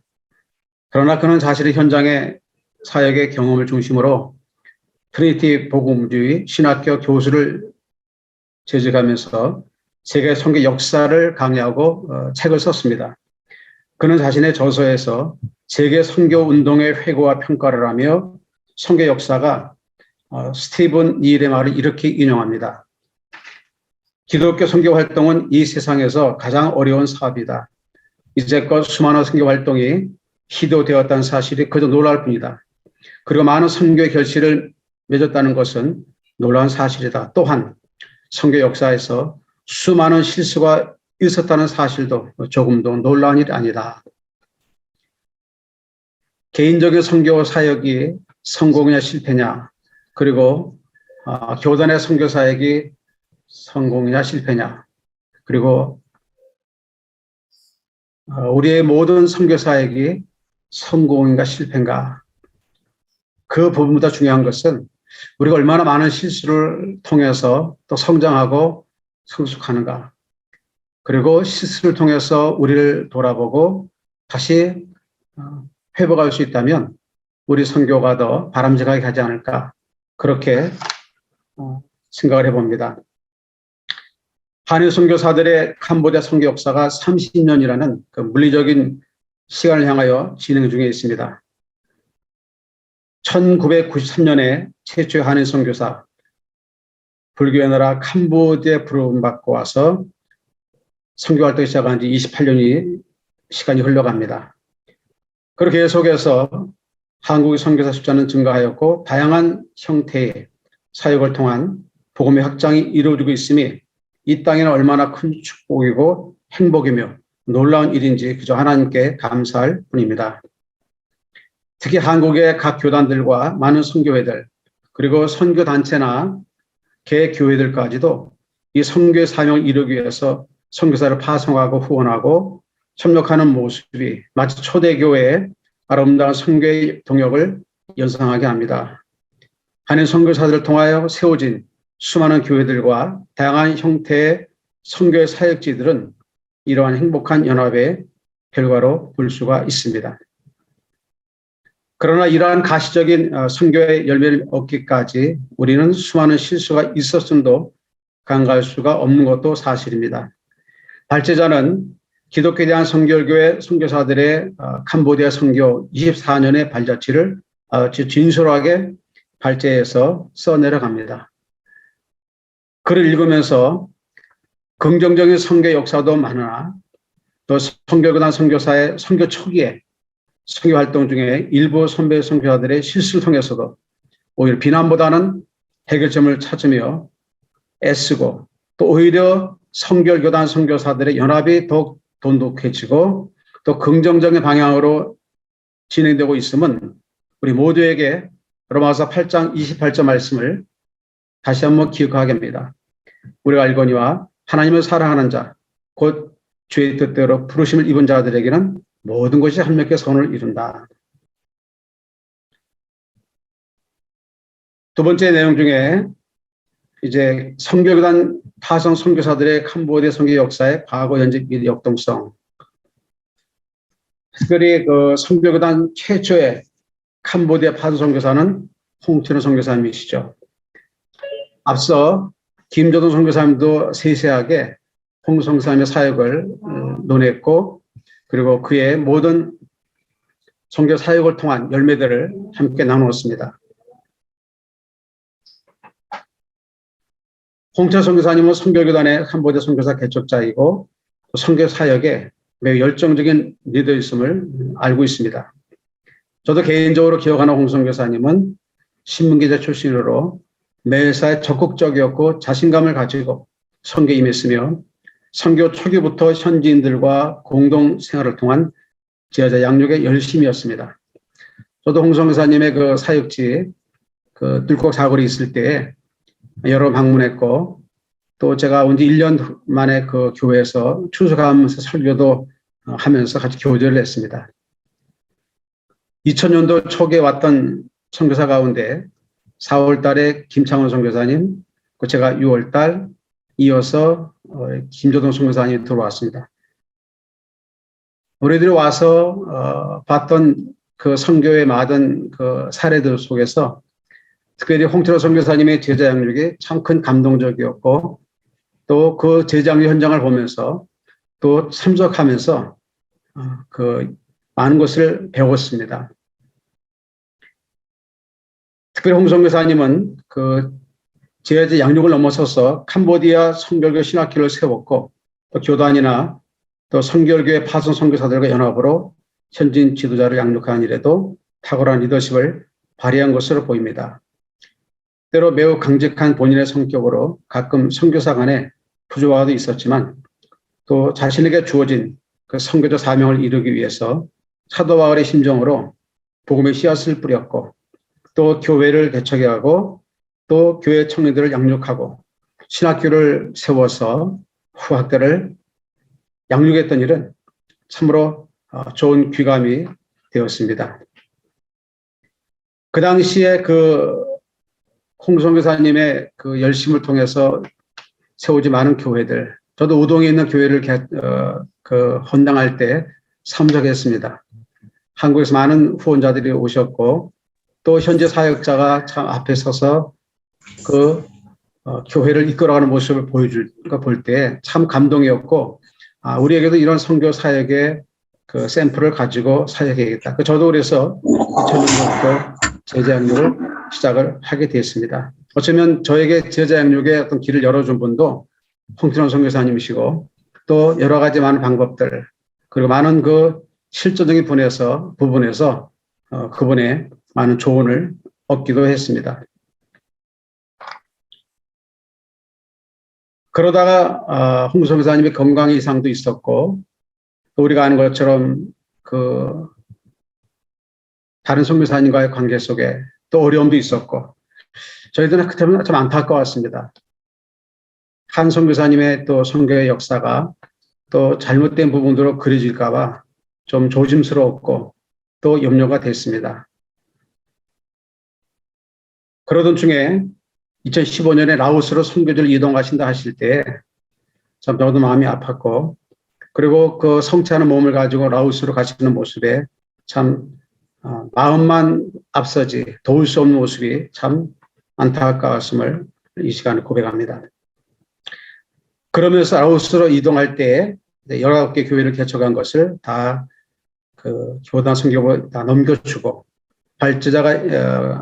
발제에서 언급했던 것처럼 어떤 이익이나 어떤 조건을 걸지 아니하고 모든 고난을 다 내려놓고 떠날 수 있었던 것은 또 그분만에 결단할 수 있는 아름다운 모습이었습니다. 발제자의 표현처럼 홍 선교사님은 기성교단 후배 선교사들에게 동반자적인 협력 사역에 대한 필요성을 보여주었고 아름다운 선교지 이동을 하였으며 이를 토대로 성결교단 선교사님들은 성김과 연합의 정신을 배워갔고 지금 현재 사역을 함께 하고 있다는 데 동의하며 우리 모든 선교사들에게도 선교 사역에 좋은 선례를 남겨주었다고 평가할 수 있겠습니다. 두 번째 교회 개척 사역입니다. 특별히 한국 세계 선교협의회 발표에 의하면 2020년 1월 현재 28,039명의 한국 선교사가 지구전 곳곳에서 선교 사역 중인데 그 중에 교회 개척을 하는 선교사가 약 17,000명으로서 60%가 됩니다. 2013년도 통계 자료에 따르면 전체 한국 선교사 중에서 안수받은 목회자 비율이 70.4%로 조사됩니다. 신학 교육을 받고 목회 경험을 가진 선교사가 타문화권에서 교회 개척 사역으로 이어지는 것이 보편적인 사실입니다. 그런데 타문화권에서의 교회 개척은 한국에서의 교회 개척과는 좀 다른 각도에서 진행이 되어야 된다고 여겼습니다. 중요한 것은 한국에서의 교회 개척은 목회자 중심이지만 선교지에서의 교회 개척은 현지인 사역자, 현지인 중심으로 진행이 되어야 하는 것이죠. 즉 한국에서는 가시적인 상황, 장소, 시설, 건물 중심의 개척이지만 선교지에서는 현지 문화와 상황화를 이해하는 현지인 중심의 교회 개척이 중요한 이슈가 됩니다. 이것은 후일에 선교사의 단계적 설수, 전적인 사역의 이양까지도 고려되어야 한다는 점에서 교회 개척 선교사들이 깊이 생각해야 할 부분입니다. 발제자의 고민도 이 부분을 캄보디아 성결교회의 과제라고 보고 있습니다. 그렇게 캄보디아 성결교회 총회를 발족하고 2016년도부터는 현지인 목회자가 교회를 사역을 중심하는 전체를 맡아가는 그 사역으로 바뀌어가고 있는 것이죠. 그동안에 한국 선교사 중심의 교회 개척과 운영이 현지인 목회자들에게 이양이 된 것은 매우 바람직하다고 봅니다. 예배당 건축권, 현지인 사역자, 사역비 지급의 건, 또 단기팀, 선교팀 배정의 건 등의 대부분의 사역의 권한이 현지인 목회자들의 재량으로 이루어지도록 권한을 이양하였다는 것은 앞으로 캄보디아 선결교 총회가 스스로 더욱 든든히 세워지며 캄보디아 교회 성장의 주역이 될 수 있다는 점에서 매우 고무적인 일이라고 볼 수가 있습니다. 성결교단 파송 선교사 한국 선교사들이 낮은 자세로 현지 목회자 리더십의 동반자가 되기를 바라는 마음은 캄보디아 목회자들에게도 책임감 있는 목회 사역으로 발전해 갈 수 있으리라 기대를 합니다. 근데 중요한 것은 이제 이렇게 고난을 이양하고 이제 목회를 이양할 때 가장 다가오는 문제가 큰 문제가 재정의 자립이겠죠. 교회 자립이겠죠. 그래서 캄보디아 교회의 재정 자립과 온전한 이양에 대한 문제를 언급하게 됩니다.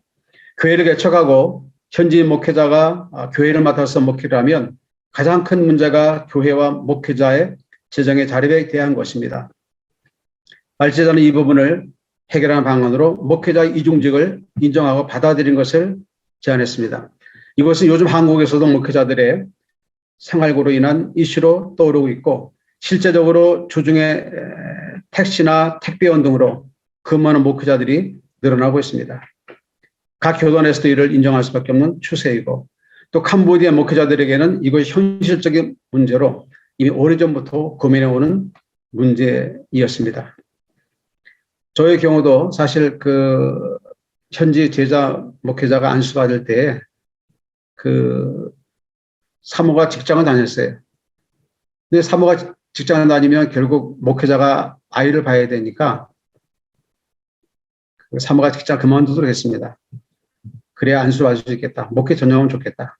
물론 많은 재정을 지원하지 못하지만 목회에 좀 열심을 낼 수 있도록 동기부여를 하고 싶어서 사모에게 일을 그만두게 하고 그리고 안수를 받았는데 그리고 1년, 2년, 3년 지나다 보니까 재정적인 문제가 굉장히 어려워지는 거예요. 아이는 커가고 그러다 보니 다시 사모가 직장을 나갈 수 있는 상황이 됐는데 그때는 제가 부인할 수 없더라고요. 그래서 허락을 하고 사모가 직장을 다니면서 목회를 돕는 그런 방향으로 바뀌어 버렸습니다.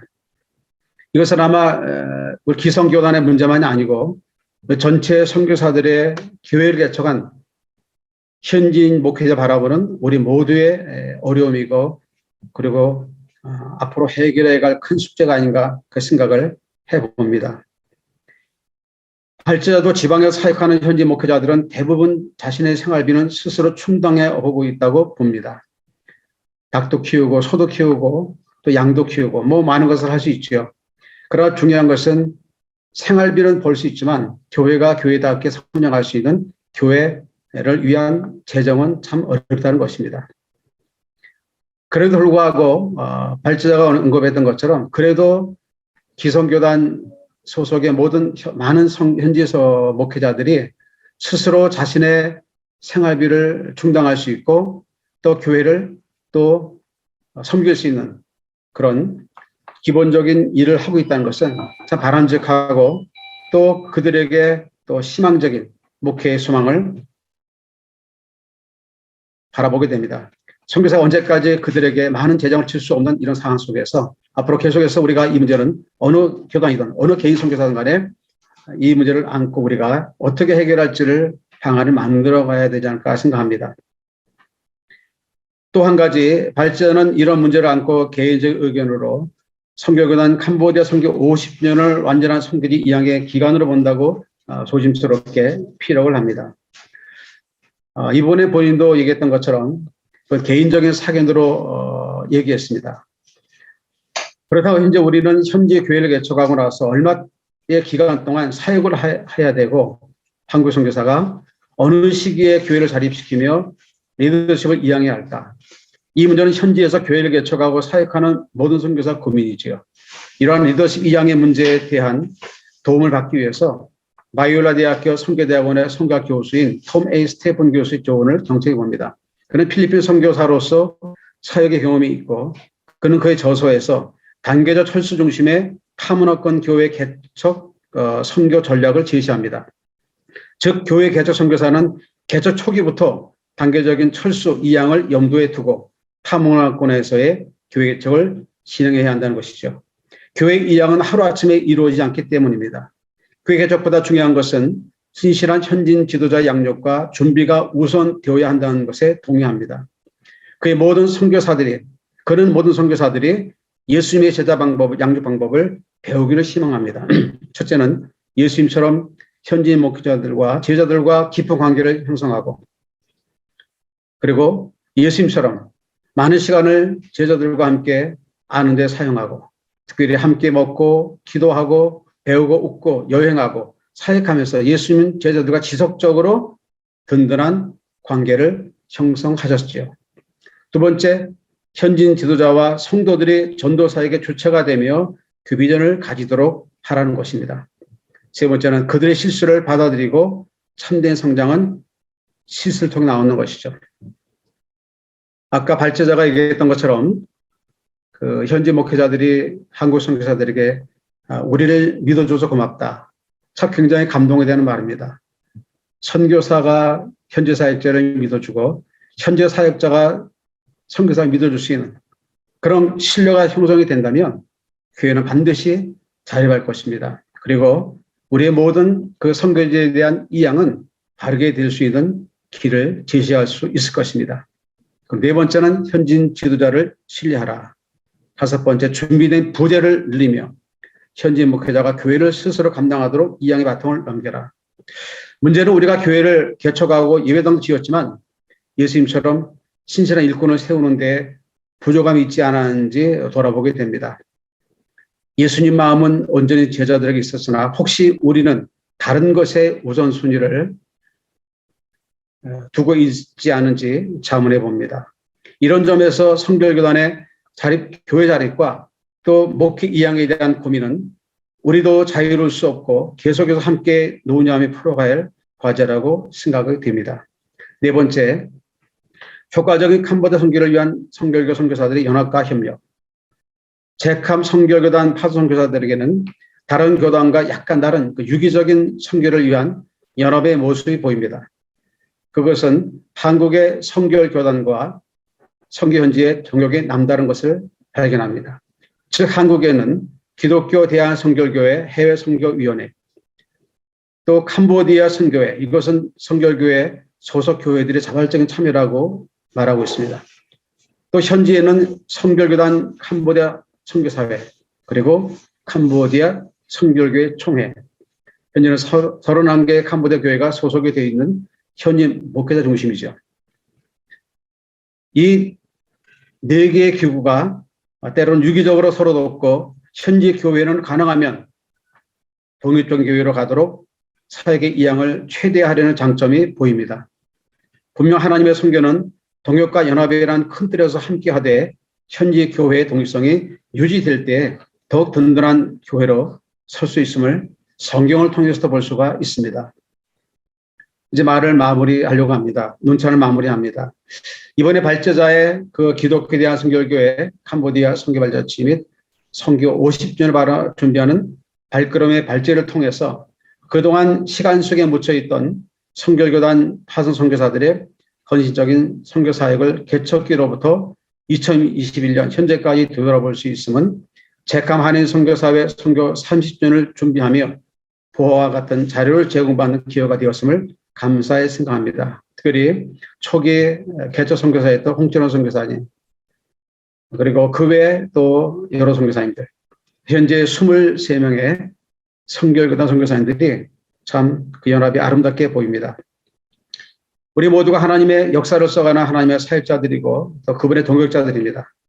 우리가 파송받은 교회나 교단은 다릅니다. 그래서 우리의 한 가지 목적은 예수 그리스도의 제자들을 이 땅에 세우고 그들을 통해서 하나님의 나라를 세워가는 것입니다. 발제자가 서론에서 여러 번 강조한 것처럼 기성선교부 소속 선교사들이 현지 리더십과 동반자적인 협력 선교를 지향하고 있다는 고백은 캄보디아 선교지의 희망의 소리로 들려옵니다. 특별히 논찬을 마무리하면서 이런 말씀 한번 같이 나누고 싶어요. 요즘 많이 나오는 유튜브 드라마 가운데 낭만 닥터 김사화라는 것이 있습니다. 한 부분을 보면서 이런 대화에 굉장한 감동을 받았어요. 한 후배 의사가 김사화에게 이렇게 묻습니다. 당신은 좋은 의사입니까? 아니면 훌륭한 의사입니까? 김사부에게 도전하는 모습으로 이 질문할 때 김사부가 이렇게 대답합니다. 환자에게 물어봐라. 환자에게는 자기를 살리는 의사가 필요하다. 우리가 캄보디아 와서 우리가 살겠다고 캄보디아 온 것이 아닌 것을 우리는 압니다. 우리는 하나님께로부터 부름받았고 예수님의 은혜로 구원받았고 이 땅에 파송받아 왔습니다. 우리는 우리의 성을 쌓거나 우리의 교회를 세우러 이 땅에 온 것이 아닙니다. 우리는 우리의 교단을 세우러 온 것이 아닙니다. 우리는 분명하게 고백하는 것은 이 땅에 하나님의 교회를 세워야 되고 하나님의 주인 되시는, 그리고 그 하나님의 교회, 우리가 주인이 아니고 현지 목회자들이 주인 되는, 그들이 또 섬기는 교회를 세우려고 이 땅에 부름받은 선교사들입니다. 한인 선교사회가 역사가 30년이 되고 50년이 돼도 우리가 바꿀 수 없는 것은 우린 절대 주인이 아니라는 점입니다. 이 땅에 살면서 우리가 캄보디아 사람들을 제자로 삼고 또 그들과 함께 목회를 하지만 그들은 우리의 종이 아니고 우리가 그들을 사랑으로 이끌어야 될 하나님의 사람들이고 하나님의 종임을 분명히 우리가 고백해야 될 것입니다.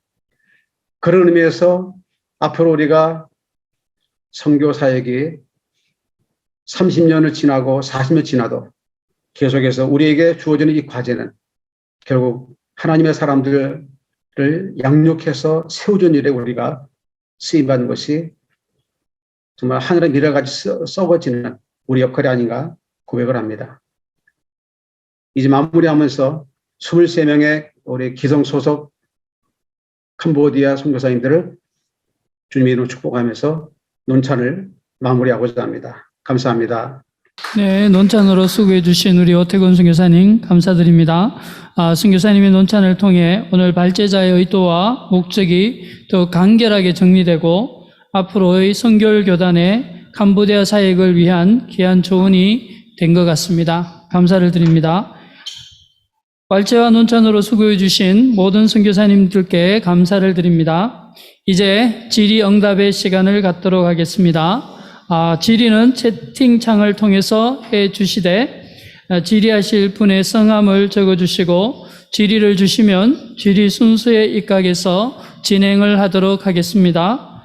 혹시 채팅창에 기록하시기 어려우신 분은 채팅창의 질의가 다 끝난 후 손을 들어서 표시해 주시면 질의하실 수 있도록 해드리겠습니다. 먼저 질의하신 분이 계십니다. 이성민 선교사님께서 노태근 선교사님께 질의했습니다. 31개 교회 중에서 사역자가 목사 안수를 받는 분들은 몇 분이나 되시는지요? 또 목사 안수를 주는 기준과 방법은 어떻게 하시는지 말씀해 주시면 감사하겠습니다. 이렇게 질문하셨습니다. 네, 질문에 답변 드리겠습니다. 저희, 일단 목사는 저희들 19명이 목사 안수를 받았고요. 그리고, 사역자가 5명, 그리고 전도사라는 이름으로 6명의 사역자에서 총 30명입니다. 지금 총 교회가 31개 교회인데, 그 중에 한 교회는 사역자가, 2개 교회를, 관리하고, 목회를 하고 있어서, 총 사역자와 목회자는 30명입니다. 그 중에 19명이 목사로 안수받았습니다. 그래서 목사 안수 기준은 일단 저희 신학교를 나오는 것이 됩니다. 그래서 저희 신학교를 4년 졸업하고, 그런 후에 총회에서 2년 동안의 전도사, 졸업하면 전도사 승인을 주고, 총회에서요. 그리고 2년 후에, 목사고시를 통해서, 목사 안수를 주는 식으로 지금 진행되고 있습니다. 그래서 총회 자체에 헌법이 있고요. 이 모든 주관은 우리 신학교에서, 그래서 목사고시는 우리 신학교에서 전도사 교육과 또 목사 고시를 신학교에서 담당하고 그 인원이 올려주면 총회에서 현지 목사님들 심사를 통해서 그렇게 지금 안수를 주고, 안수가 정해지면 또 과거에는 한국에 있는 선교회 목사님들이 오셔서 함께 안수식을 진행했었습니다. 이렇게 질문에 답변되는지 모르겠습니다. 네, 이상 답변 드립니다. 네, 감사합니다. 이어서 우리 이성민 선교사님 질문이십니다. 오태근 선교사님의 논찬 중에서 톰 A. 스테픈의 저서 이름이 각주에 빠져 있는데 책 이름을 알려주세요. 감사합니다. 전체 이렇게 제가 말씀드리는 것은 모든 선교사님들이 아마 이 책에 대해서 궁금해 하시지 않을까 해서 질문으로 해서 모든 선교사님께 말씀드렸습니다. 제가 논찬할 때 썼던 그 부분에 이렇게 나오는데요. 이거 어디 책? 단계적 설수 중심의 타문화권 교회 개척 선교 전략 그래야 됩니다. 단계적 철수 중심의 타문화권 교회 개척 선교 전략 이상입니다. 네, 감사합니다. 수고스러우시겠지만 채팅창에 책 이름을 좀 적어주시면 모든 선교사님에게 도움이 될 줄로 믿습니다. 네, 감사드립니다. 현장 질문을 제가 드리고 그 다음에 이성민 선교사님 질문을 받도록 하겠습니다. 양해를 부탁드립니다. 현지 선결교단에서 재산 이양과 관련해서 앞으로의 계획에 대해서 묻는 질문이 나왔습니다. 노태근 선교사님 응답 부탁드립니다. 일단 캄보디아 선교회 총회의 기준은 뭐냐면 저희들이 지금 재산, 지금 현지 교회의 재산은 저희 사실 법인을 하려고 했었습니다. 근데 법인은 사실 저희가 이 캄보디아가 한국에서도 굉장히 요청했던 부분인데 이 법인은 이게 이 나라가 비영리 법인이 없기 때문에 영리 법인입니다. 그래서 굉장히 까다롭더라고요. 그래서 저희들이 그 법인을 다 없애고 저희들이 지금 홍천 선교사님이 했던 것처럼 저희들이 교회를 받으면 일단 현지 총회에 임원 한 사람과 현지 교회 사역자와 거기다 플러스로 한 명 해서 3명 정도로 최하 2명 이상을 크로스 체킹으로 등록을 합니다. 그리고 그렇게 해서 재산을 저희들이 그 땅을 그렇게 등기를 하고 일단 저희가 그 등기부 등본은 다 선교부가 관리를 하고 있습니다. 그래서 필요할 때마다 저희가 거기서 뭐 등기부 등 필요하면 저희들이 복사해서 주는데 아까처럼 이제 저희들이 어느 정도 안정이 되면 이 등기부 등본도 다 저희들이 이양을 하려고 합니다. 그 서류도 아예 총회의 서기한테 이양을 하려고 지금 준비를 하고 있습니다. 그래서 좀 저희들에서 일단은 저희들 그 총회 법에 의하면 선교사님들이 아무리 개척하셔도 그 땅이 총회 이름과 또 뭐 현지 사역자와 이렇게 크로스 체킹에 등기 등본이 되지 않으면 총회에서 저희들이 캄보디아 선교교회 총회로 저희들이 받아들이지 않고 있습니다. 그래서 지금 현재 다 캄보디아 선교교회의 교회 재산은 지금 다 그렇게 크로스 체킹된 등기부 등본을 가지고 있고요. 이거는 나중에 저희들이 다 서류를 원본을 다 총회한테 이양하려고 그래서 그 이양 시기를 지금 보고 있습니다. 네, 답변됐습니까? 네. 네, 감사합니다. 우리 이성민 선교사님 질문이십니다. 31개 교회의 주별 분포 현황은 어떤지 궁금합니다. 대략으로 말씀해 주시면 감사하겠습니다. 죄송합니다. 제가 그건 정확히 파악을 못했습니다. 자세하게 말씀드리고 일단 저희가 그 깜뽕스프 지역과 깜뽕스프 지역에 굉장히 교회들이 많이 지금 대부분 한 60%가 돼 있고요. 그리고 우동 지역에 한 10% 15% 정도 그리고 뭐 가장 먼 데가 뭐 깜뽕 츠낭 제가 프로는 모르겠고요. 깜뽕 츠낭에 2개 교회 그리고 깜뽕짬에 하나 그다음에 쯔레 지역에 하나 축 지역에 하나 그 나머지는 프놈펜과 깜뽕 스프 우동 지역에 대부분 다 그렇게 되어 있는 상황입니다. 네, 감사합니다. 혹시 질문이 있으신 분은 김태근 선교사님이 질문하셨습니다. 노태근 선교사님이 말씀하시는 총회 소속 교회와 그 외의 선결교 선교사님에 의한 교회 개척 실태는 어떻게 되는지 파악이 되시는지 질문을 드렸습니다. 일단 저희 그 총회에 소속된 교회는 31개 교회로 아까 말한 것처럼 그 총회에 들어오려면 저희들 그 총회 이 나라 현지법에 그러니까 총회 현지 목사님들의 그 총회법에 의하면 현지 사역자가 목회를 하는 겁니다. 전도사든 사역자든 그 혼자서 어쨌든 현지 목회자가 직접 교회를 목회하고 그리고 아까 말한 것처럼 재산이 등기부 등본에 선교사가 아니라 총회 임원과 또 현지 사역자와 그렇게 크로스 체킹 된 것에 대해서는 저희들이 총회로 받아들입니다. 그리고 나머지 그래서 성교사님들 중에 그렇게 안 되신 분들은 지금 개별적으로 기도 초소라는 이름으로 저희가 파악하고 그렇게 개별 선교사님들이 하는 사역은 지금 그렇게 따로 진행되고 있고 저희들이 함께 또 그렇게 잘 그곳에서 잘 또 개별 사역으로 잘 하고 계십니다. 답이 되셨는지 모르겠습니다. 네. 네, 감사합니다. 장원익 선교사님, 모든 선교사님, 우리 발제에 논차하신 모든 분께 질문을 드렸습니다. 캄보디아 주재 장로교나 감리교의 경우는 연합사역을 통해 교단을 형성해 가고 있는데 혹시 선결교회는 그런 계획이 있습니까? 라고 질문하셨습니다. 아마 이 노태근 선교사님께만 해당되는 질문이 아닐까 생각이 듭니다. 일단 저희는 아까 말한 것처럼 그 현지에 대한 연합사역은 캄보디아 선결교회 그 총회 임원들이 결정한 사항이고요. 근데 저희들이 좀 또 총회 임원들 얘기를 들어보면 이미 그 캄보디아 장로교에 소속된 현지 사역자들과 연합을 하게 되고 또 이 나라를 보니까 각 지방마다 목회자 연합 이미 단체들이 많더라고요. 거기에 뭐 예를 들면 깜뽕스프 지역 목회자들의 모임이 있더라고요. 여기에 저희 현지 목사님들이 참석을 같이 많이 하고 또 거기서 뭐 주최하는 세미나나 그런 것에 많이 참여도 하고요. 또 하나 이제 예를 들면 저희가 교수 양성 사역을 위해서 현지 목사님들을 양육하는데 요청을 했습니다. 어디서 공부를 할래? 라고 물어봤더니 현지 목사님들이 교회가 있기 때문에 뭐 유학 가는 거는 어렵고 그래서 캄장신에서 어차피 캄장신에 소속 나온 사역자도 많고 이 커뮤니티가 많이 돼 있다 보니까 그래서 저희가 캄보디아 장로교 신학교하고 구두로 MOU를 맺었습니다. 그래서 저희가 일단 저희가 그 학사가 인정되지 않기 때문에 MDB를 보내면 그 MDB 3년 중에 1년을 학사 졸업한 걸로 그리고 2년을 더 공부하면 MDB 졸업한 걸로 저희들이 그렇게 구두 계약을 맺고 교수 양성 사역에 의해서 그 저희가 2명의 현지 목사님들을 보냈습니다. 그래서 2018년인가 9년도에 8월 달에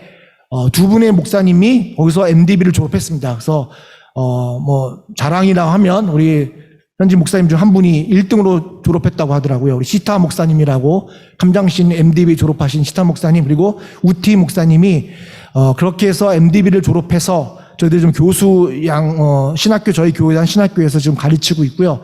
그래서 저희들이 그렇게 현지 목사님들이 어쨌든 간에 여기에 있는 현지 목사님들과 긴밀하게 연합사역을 하고 또 총회장님도 또 다른 그렇게 지역에 있는 목회자들과 연합으로 교회들을 하고 있는 걸로 활발하게 교류하고 같이 이렇게 협력하는 걸로 저희가 알고 있습니다. 그리고 그거는 저희가 요청할 게 아니라 그거는 이제 현지 총회에서 자발적으로 결정해서 하는 부분이기 때문에 저희가 뭐 하라 말하라고 말씀 못 드리고요.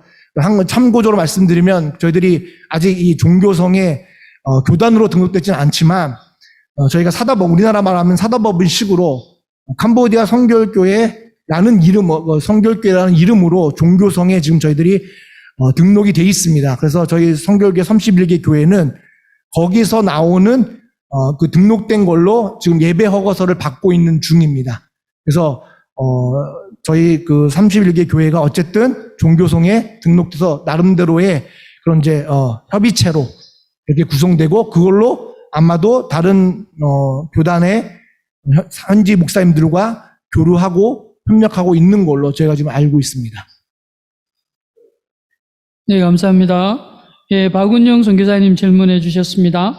혹시 선결교회에서는 현지 목회자들이나 교회 중직자들을 대상으로 하고 있는 재교육 프로그램이 있는지 질문하셨습니다. 저희가 매달 한 번씩 코로나 터지기 전에 매달 한 번씩 저희들이 목회자 재교육을 하고요. 그리고 그것도 이제 예전에 저희가 한국에서 목사님들 모셔서 했지만 지금은 캄보디아 선결교회 총회랑 얘기해서 가장 필요한 부분들 그 현지 목사님들이 다시 한번 알고 싶고 배우고 싶은 부분들을 저희들한테 요청하면 저희들이 사실 한 달에 한 번씩 목회자 훈련을 했었습니다. 그래서 모여서 함께 나누고 했고 그리고 이번에는 저희들이 가장 크게 역점하는 게 교재를 번역해서 그 교재를 한국에서 만든 분들을 모셔다가 그 교재를 가르치고 어떻게 교수하는 방법을 저희들이 그렇게 한 달에 한 번씩 그 목회자 양성을 했는데 지금 코로나 때문에 저희들이 그것을 지금 한 2년 가까이를 좀 못하고 있습니다.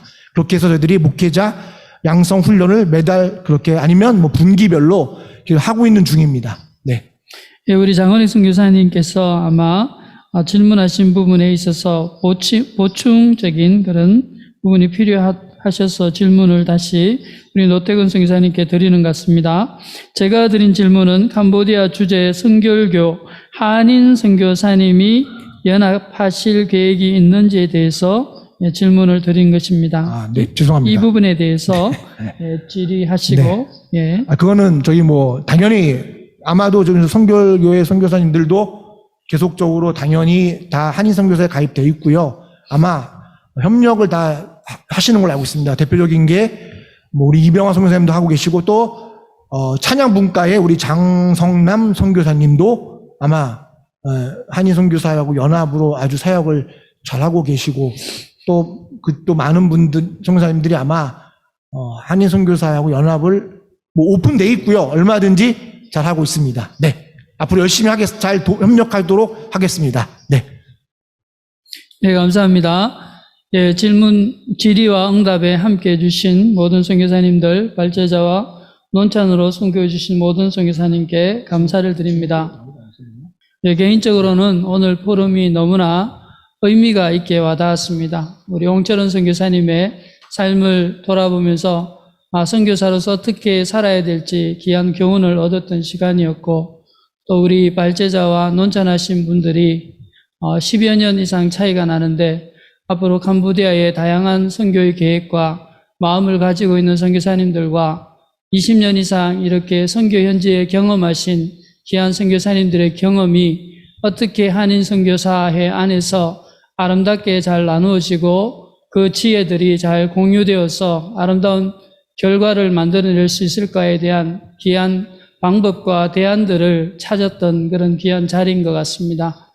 정말 수고해 주신 모든 분들께 감사를 드립니다. 앞으로도 30주년 위원회는 이러한 포럼을 계속해서 6차, 7차 개최할 계획으로 있습니다. 계속해서 우리 선교사님들의 기대와 관심을 부탁드립니다. 오늘도 함께해 주신 모든 선교사님들, 특별히 이 줌 회의에 이러한 상황에도 어려운 가운데도 함께해 주신 모든 분들께 감사드립니다. 이제 마지막으로 우리 이성민 선교사님 마침 기도해 주심으로 포럼 시간을 마치도록 하겠습니다. 하나님 은혜를 감사합니다. 오늘은 캄보디아에서 선교 활동을 멋지게 펼쳐나가는 선결교단, 선교 그동안 했던 활동들을 보았습니다. 하나님께 영광을 돌립니다. 합력하여 선을 이루시는 하나님의 놀라우신 사역을 경험합니다. 오늘 발표하신 노태근 선교사님을 비롯해서 우리 모든 선결교단 선교사님들이 주 안에서 하나 되게 하시고 또 남은 과업들을 이루어 가실 때 성령님께서 동행해 주시고 또 필요한 영적, 인적, 물적 자원들을 공급해 주시며 특별히 세워진 캄보디아의 목사님들과 전도사님들, 사역자들이 한마음 되어 캄보디아 복음화에 앞장설 수 있도록 도와주시기를 원합니다. 세례 요한이 나는 쇠하여야겠고 예수 그리스도가 흥하여야 하겠다고 고백했던 것처럼 저희 선교사들이 더 겸손하게 또 더 적극적으로 그리고 더 헌신적으로 로컬 지도자들을 세워나가는 일에 헌신할 수 있도록 도와주시옵소서. 감사합니다. 수고하신 30주년 우리 귀한 선교사님들 복 주시고 지혜 주셔서 더 좋은 모임 만들어가며 한인 선교사들이 30년 동안 해왔던 일들이 잘 정리되어지고 또 좋은 모델로 삼아서 또 뒤에 오신 선교사님들이 더 멋진 사역들을 감당하는 좋은 계기가 되게 해주시기를 원합니다. 감사합니다. 예수님의 이름으로 기도합니다. 아멘. 네, 감사합니다. 이상으로 축함 한인 선교사의 선교 30주년 준비위원회가 주관한 선교 포럼 5번째 시간을 마치겠습니다. 감사합니다.